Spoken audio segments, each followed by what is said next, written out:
Station Ghanpur సమావేశంలో MLA Kadiyam Srihari MP Kavya మధ్య ఆసక్తికర సన్నివేశం జరిగింది.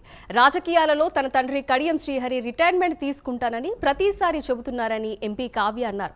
సమర్థత, నిజాయితీ పరులు రిటైర్మెంట్ తీసుకోవద్దని, విధిరాత ఎలా ఉంటుందో చూడాలని అన్నారు. అయితే మధ్యలో కలగజేసుకున్న కడియం తనకు వయసు మీద పడిందని అన్నారు. రిటైర్మెంట్ విషయంపై ఇద్దరి మధ్య జరిగిన చర్చ సభలో ఆసక్తికరంగా మారింది.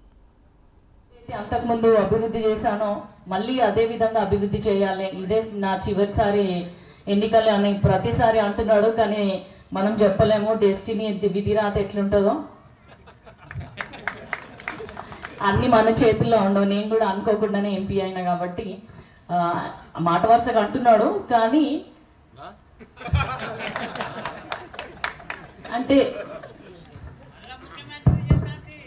మాట వరుస ఏం లేదమ్మా, నాకు వయసు కూడా మీద పడ్డది కాదు.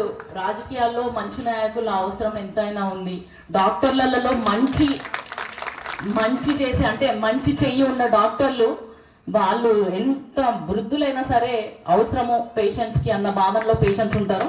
అట్లనే రాజకీయాలు భ్రష్టు పట్టిన రోజులలో మొన్న 15 ఏళ్ళు మీరు చూసిండ్రు, నిద్రావస్థలో ఉంది వ్యవస్థ.